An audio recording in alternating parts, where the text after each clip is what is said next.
inaplicabilidad del artículo 14 de la Ley sobre Enajenación de Tierras Baldías y la creación de oficinas de agrimensura en 1821, invocado de ordinario por el INTI para justificar el rescate. Aquí se me fue un errorcito. En primer lugar, aquella famosa, el tema de la ley o de la posesión antes de 1848. La ley previa, que era de 1821, estableció, en los tiempos de la Gran Colombia, estableció, yo no sé qué hacemos hablando de la Gran Colombia, pero lo que establecía dicha ley era que usted debía registrar ante estos registros, estas oficinas de registrales de agrimensura, su propiedad, y de no hacerlo, operaba una especie de efecto confiscatorio. Revertían las tierras a la nación.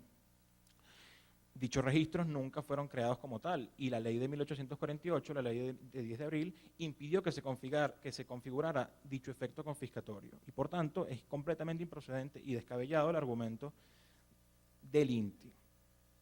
Violaciones al derecho a la defensa es otro alegato, es lo que usualmente ocurre. Hay un prejuzgamiento evidente a mi juicio, no estamos hablando de un debido procedimiento que esté conforme con el artículo 49 constitucional. Obviamente es atacar vicios, alegar si fuese procedente de usucapión o prescripción adquisitiva, inexistencia de ocupación ilegal,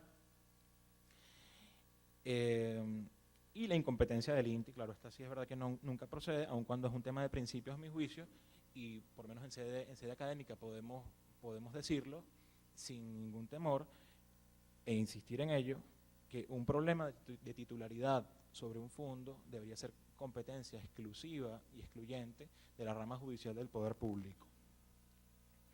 No puede alegarse que en un pretendido ejercicio de la potestad de autotutela la administración pueda, para sí, declararse un derecho tal como la propiedad y desposeer con base en dicha declaratoria a un particular. Eso es completamente inconstitucional.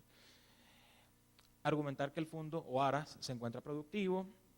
Es importante presentar informes o estudios de productividad, inspecciones judiciales. Estas son recomendaciones que uno hace, sin embargo, se encuentra casos como el que comentaba Luis Ortiz Álvarez acá, que proviene de nuestra experiencia particularísima. El INTI llega a tu fondo y dice, así, viendo así como yo que veo la alfombra, que ese fondo es tipo 3.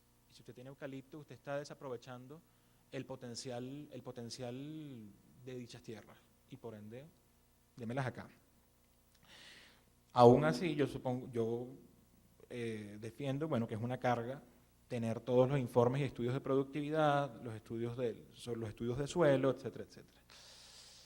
Presentar oposición a la medida cautelar de aseguramiento, alegando el carácter productivo de la tierra. A todo evento, la procedencia de expropiación agraria con justa indemnización o de que me hagan un proceso de finca mejorable, más no de rescate. Ya eso es pataleo. Consecuencia y violación al libre proceso, seguridad económica, sí.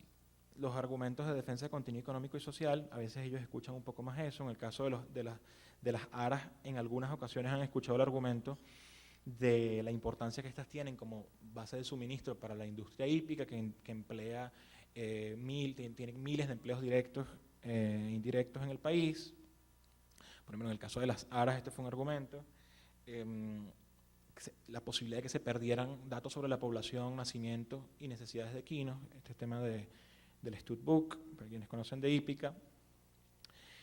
Y en el caso de las aras también, que la intervención de aras es innecesaria, visto que el número de hectáreas que ocupan es muy reducido, lo cual demostraría una desproporcionalidad y razonabilidad.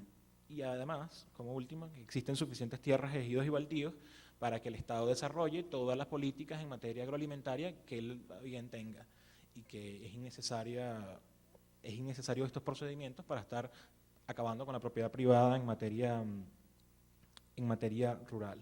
Sin embargo, yo quiero decirles una cosa antes de llegar a las conclusiones, para cumplir con el tiempo estrictamente controlado. En cuanto a este tema de que existen abundantes tierras, ejidos y baldíos, yo les voy a decir lo siguiente. Para el Estado actualmente no existen suficientes tierras. El Estado quiere todas las tierras. El Estado considera que es propietario de todas las tierras. Y esto es un problema bastante grave, bastante sensible. En declaraciones sin querer hacer esto un meeting, ni mucho menos, sino que estas son declaraciones que uno toma como insumos, en declaraciones del presidente de la República, del 10 de mayo de 2009, y cito: la tierra no es privada, es propiedad de la nación, es como el petróleo. La tierra por naturaleza es de todos, como el río, el aire. Eso hay que tenerlo claro. No hay tierras privadas y así lo digo. En Venezuela no hay tierras privadas, aquí nadie es dueño, todos son ocupantes. Al principio nos causa un poco de tensión estas declaraciones,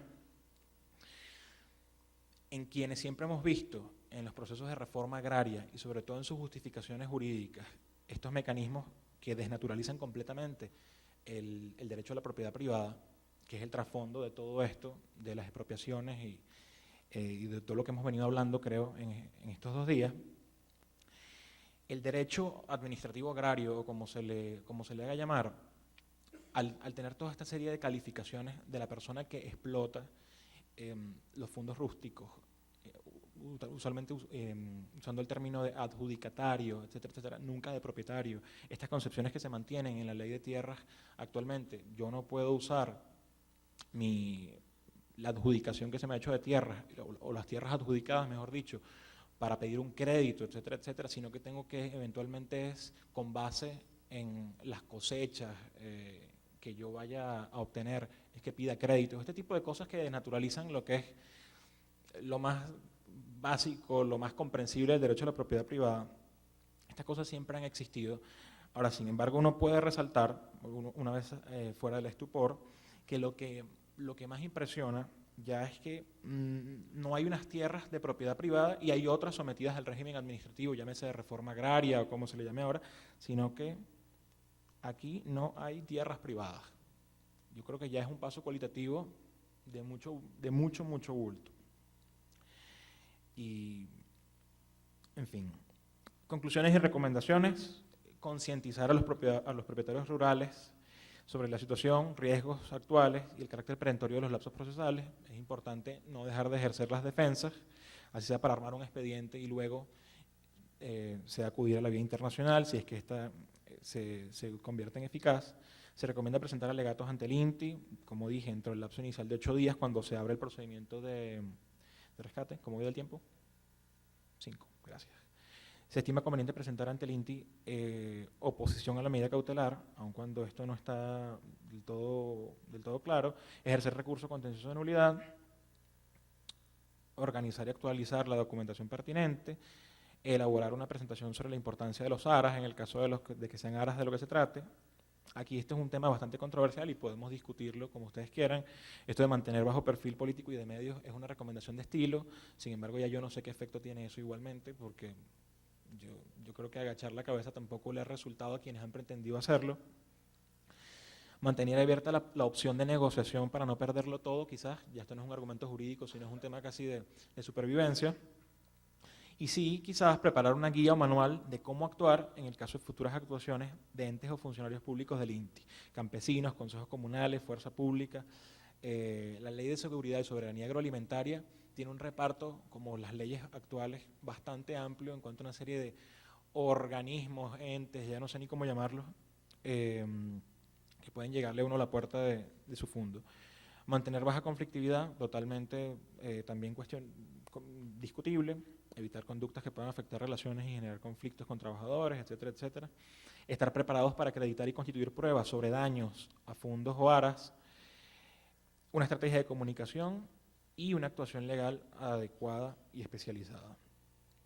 Preparar estudios para sostener el mayor y más justo valor del fondo, en caso de que podamos ya hablar de una indemnización, y una estrategia de comunicación y prevención legal. Es todo, bueno, y quedo abierto para sus preguntas eventualmente. Gracias.